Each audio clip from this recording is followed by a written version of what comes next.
दोस्तों नमस्कार। Attitude attitude एक ऐसा शब्द है जो हर दूसरा आदमी हर दूसरे सेंटेंस में यूज कर रहा है, लेकिन हम में से कितने लोग हैं जो एटीट्यूड को एक्चुअली समझते हैं कि ये होता क्या है, ये बनता कैसे है, और सबसे बड़ी जो समस्या है ये चेंज कैसे होता है। आपने देखा ना, लोग हमेशा एक दूसरे को कहते हैं यार तेरा एटीट्यूड खराब है, तुझे थोड़ा अपना एटीट्यूड चेंज करना चाहिए। बात बिल्कुल सही है, लेकिन एटीट्यूड है क्या, ये बनता कैसे है? तो आइए इस पर थोड़ी बात करते हैं। ठीक है, सबसे पहले जो डिक्शनरी मीनिंग है एटीट्यूड वर्ड का, जिसको हिंदी में मनोवृत्ति भी कहते हैं, मनोदशा भी कहते हैं। एटीट्यूड की अंग्रेजी में जो डेफिनेशन है वो क्या है? Our inward feelings expressed through our behaviour, अर्थात जो हमारे अंदर की भावनाएं हैं जिसको हम अपने व्यवहार के द्वारा बाहर बताते हैं, वो हमारा एटीट्यूड है। और एक एटीट्यूड वर्ड आपको पता है जो थोड़ा सा वो हमारे बॉलीवुड इंडस्ट्री ग्लैमर वर्ड में, इसमें बड़ा एटीट्यूड है। एटीट्यूड मतलब कभी कभी हम इसको अकड़ के साथ भी संबोधित करते हैं कि ये अपने आप को बहुत समझता है। तो खैर मैं उस एटीट्यूड की बात नहीं कर रहा, लेकिन एटीट्यूड एज अ वर्ड अगर हमें समझना है तो देखिए, एटीट्यूड हमें ना पैदाइशी नहीं होता है। ये जो हमारा नजरिया है, ये जो हमारी मानसिकता है दुनिया को देखने की, चीजों को देखने की, लोगों को देखने की, फैसला करने की, ये जो हमारा एटीट्यूड है यही डिफरेंस मेकर है। लेकिन ये डेवलप कैसे हुआ है? जब मैं दुनिया में आया था तब तो मैं कोरी स्लेट था ना, मेरे पास कोई एटीट्यूड नहीं था। तो देखिए, एटीट्यूड तीन चीजों से डेवलप होता है। सबसे पहला एनवायरनमेंट। एनवायरनमेंट यानी वातावरण। देखिए, अब जिस तरीके के वातावरण में आपका जन्म हुआ है या आपका पालन पोषण हुआ है शुरू के सालों में, आप देखिएगा आपका एटीट्यूड उसी तरह का हो जाता है। ओके, आपके एनवायरनमेंट में किस तरीके के लोगों का महिमा मंडन किया जाता है, किस तरीके के लोगों की रिस्पेक्ट की जाती है, उससे आपका एटीट्यूड डेवलप होता है। तो अगर आपके एनवायरनमेंट में बचपन में बड़ा स्वामी विवेकानंद का फोटो दिखाया गया है, रामकृष्ण परमहंस जी का फोटो दिखाया गया है, आपके घर में सुबह शाम पूजा पाठ होती है, तो आपका एटीट्यूड टुवर्ड्स स्पिरिचुअलिटी, धार्मिक चीजों के प्रति अपने आप डेवलप हो जाएगा। लेकिन वो कहाँ से डेवलप हुआ है? एनवायरनमेंट से। ओके, सो किस तरह के लोगों का महिमा मंडन किया जाता है, किस तरीके की पुस्तकें आपके घर में देखी जाती हैं, अच्छा किन सब्जेक्ट्स पे आपके घर में बार बार बात की जाती है, तो उससे आपका, इस एनवायरनमेंट से आपका एटीट्यूड डेवलप होता है। नंबर 1। Number 2, experiences. देखिए, फिर होता क्या है कि कुछ आपको फिर धीरे धीरे जीवन में कुछ अनुभव होते हैं। ओके, तो उन अनुभव के आधार पर आप अपना एक एटीट्यूड डेवलप कर लेते हैं। फॉर एग्जाम्पल, जिन लोगों ने 1947 का पार्टीशन देखा है, अब अगर आप उन लोगों से बात करें देश के बारे में, देश प्रेम के बारे में, जीवन के बारे में, तो उनकी सलाह आपको थोड़ी डिफरेंट होगी, बजाय हम उन लोगों की जो बहुत बाद में पैदा हुए हैं, जो 1970 में पैदा हुए, 1980 में पैदा हुए, 1990 में पैदा हुए। अब आप देखेंगे उनका attitude towards life, problem, situations बड़ा डिफरेंट है। देखिए, फॉर एग्जाम्पल, मैं बचपन में, मुझे याद है साहब कि टेलीविजन जो है वो एंटीना ऊपर जब हिलाओ, उनको सेटिंग करो, तब जाके टेलीविजन ठीक आते थे। ओके, अच्छा टेलीविजन, अपने घर में टेलीविजन तो बहुत बाद में आया था, हमने दूसरों के घर में जाकर भी टेलीविजन देखा हुआ है। तो अब उससे क्या हुआ है कि मेरे घर में अब मुझे ना वो नहीं फील होता है कि मेरे घर में इतने इंच का ही टेलीविजन होना चाहिए। मेरे हिसाब से तो कलर टेलीविजन है, मेरे को तो बड़ा खुशी होती है।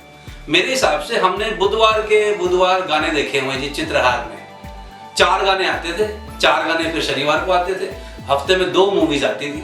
मेरे हिसाब से तो आजकल हम स्वर्ग में हैं मनोरंजन के हिसाब से, क्योंकि 24 घंटे मेरे हाथ में मनोरंजन का साधन उपलब्ध है। पहले हफ्ते में 2 मूवी आती थी। एक मूवी आती थी कब? संडे को, प्रादेशिक भाषा के दिन में। वो भाषा समझ नहीं आती थी, सबटाइटल की भी हमको अंग्रेजी समझ नहीं आती थी, लेकिन फिर भी हम उसको देखते थे। तो हम लोगों ने जिन्होंने वो मूवीज देखी हैं, हमारे हिसाब से तो आजकल वाह जी वाह, आजकल तो मनोरंजन ही मनोरंजन है। लेकिन अब जिसका जन्म ही 2000 के बाद हुआ है, वो इन चीजों को वैसे एंजॉय नहीं कर सकता है जैसे हम कर सकते हैं। क्यों? क्योंकि हमारे एक्सपीरियंसेस ने हमारा एटीट्यूड डेवलप किया है। मेरे घर में मेरे पिताजी के पास गाड़ी नहीं थी, वो पब्लिक ट्रांसपोर्ट का इस्तेमाल करते थे। तो मेरे पास जब पहली गाड़ी आई वो मारुति वैन थी। तो मेरे लिए तो मारुति वैन ऐसी थी जैसे मैंने कोई जहाज खरीद लिया। लेकिन अब मेरे बेटे ने जो पैदा हुआ है और उसने गाड़ी देखी है, तो वो उसका गाड़ियों के प्रति एक डिफरेंट एटीट्यूड है कि पापा ये गाड़ी ठीक है, ये गाड़ी ठीक नहीं है।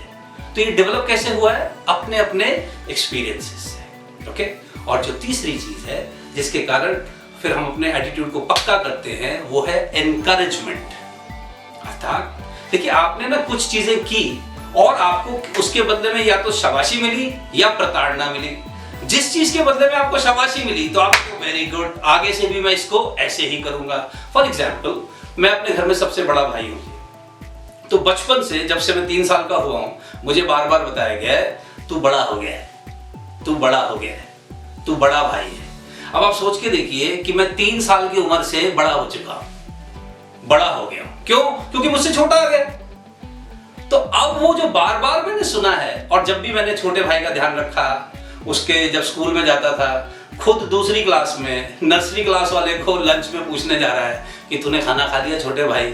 तो बचपन से ही आपने जब ये सब काम किए तो घर पर आके शाबाशी मिलती है, शाबाश तूने छोटे भाई का ध्यान रखा। तो वो 7-8 साल का बच्चा जिम्मेदार हो गया। ओके, तो जिम्मेदारी लेने में शाबाशी मिलती है, तो बस तो हमने जिम्मेदार होना सीख लिया। तो जिस चीजों पे एनकरेजमेंट मिली, अच्छा जिस चीज पे थोड़ा हड़काया गया, हमको डांट पड़ी या कभी कभार तब तो बच्चों पर हाथ भी चला देते थे, तो स्कूल में भी, तो उसके फिर प्रति बच्चा थोड़ा सतर्क हो जाता है कि भाई ये काम नहीं करना है। ओके, तो इन 3 चीजों से देखिए हमारा एटीट्यूड डेवलप हो जाता है, एनवायरनमेंट, एक्सपीरियंस और तीसरा हमारा एनकरेजमेंट। राइट, तो इन 3 चीजों से हमारा डेवलप हुआ है। लेकिन अब ध्यान में ये रखना है कि देखिए ये 3 चीजें जब डेवलप हुई थी, जरूरी नहीं है कि आज भी परिस्थिति वैसी ही हो। गलती क्या होती है, जैसे मैंने आपको भी एग्जांपल दिया कि मैं 3 साल की उम्र से बड़ा भाई हो रखा, लेकिन अब मैं भूल जाता हूं कई बारी, या मेरा छोटा भाई भी भूल जाता है कि देख भाई, अब आज मैं 47 साल का हूं, तो मेरा जो छोटा भाई है ना, वो मेरा छोटा भाई है, लेकिन अब वो छोटा नहीं है, वो 44 साल का आदमी है। लेकिन अभी भी 47 साल के आदमी का उस व्यक्ति को देखने का तरीका यही है कि ये छोटा है, शायद अभी भी मुझे इसका ध्यान रखना है। तो अगर अभी भी मैं उसी एंगल से, उसी एटीट्यूड से उसको देखता हूं, उसी एटीट्यूड के साथ उसके साथ व्यवहार करता हूं, तो ऑफ कोर्स उस 44 साल के भाई को मेरे साथ मजा नहीं आएगा और मुझे अंदर से बड़ी पीड़ा होगी कि यार ये कोई तरीका है, तेरा भला सोचता हूं मैं। लेकिन आप भूल जाते कि आप भला तो सोच रहे हैं, पर अब वो 3 साल का, 5 साल का नहीं है, और आप भी अब 7-8 साल के नहीं है। सो समझिए, तो जैसे जैसे समय चेंज होता है, हमें करंट परिस्थिति में अपने एटीट्यूड का पुनर्निरीक्षण करना चाहिए। आप अभी भी उसी एनवायरनमेंट में नहीं हैं। ओके, वो एक्सपीरियंस आपका एक पर्टिकुलर समय पर आपके साथ हुआ था। ओके, अब जैसे फॉर एग्जांपल किसी व्यक्ति को अगर बचपन में अपने माता पिता के साथ कुछ थोड़े संबंधों में तनाव रहे हैं, तो जिसके कारण उसके अंदर ना एक डिफरेंट तरीके का एटीट्यूड डेवलप हो जाता है, कई थोड़े विद्रोही टाइप हो जाते हैं। तो आप देखोगे ये लोग फिर कई बार जीवन भर जो भी अथॉरिटी फिगर का आदमी इनके सामने आता है उससे लड़ते हैं, भिड़ते हैं, जूझते हैं। लेकिन अब आप समझिए कि जब आपके साथ वो व्यवहार किया गया था, वो परिस्थिति अब नहीं है। ये जो सामने आपके व्यक्ति है, ये वो आपका पिताजी या माताजी नहीं है, लेकिन नो, वो एटीट्यूड डेवलप हो जाता है। तो एटीट्यूड चेंज कैसे होगा? अवेयरनेस। जैसे ही आप और मैं अपने अंदर ये जागरूकता बढ़ाते कि हे, एटीट्यूड तो इन 3 चीजों से बना था, और ये तीनों चीजें आज की परिस्थिति में वैसी की वैसी नहीं है, तो चांसेस हैं कि व्यक्ति अपने एटीट्यूड में चेंज करने के बारे में सोचेगा। ओके, और ये जो एटीट्यूड है, कई बार बहुत अच्छा एटीट्यूड के लोग भी हो जाते हैं, लेकिन कई बार एटीट्यूड डिरेल हो जाता है, एटीट्यूड थोड़ा चेंज हो जाता है नेगेटिव की तरह। तो वो कैसे हो जाता है? मेरे हिसाब से देखिए कुछ चीजें हैं जो एटीट्यूड को डिरेल करती हैं। सबसे पहले फियर, भय।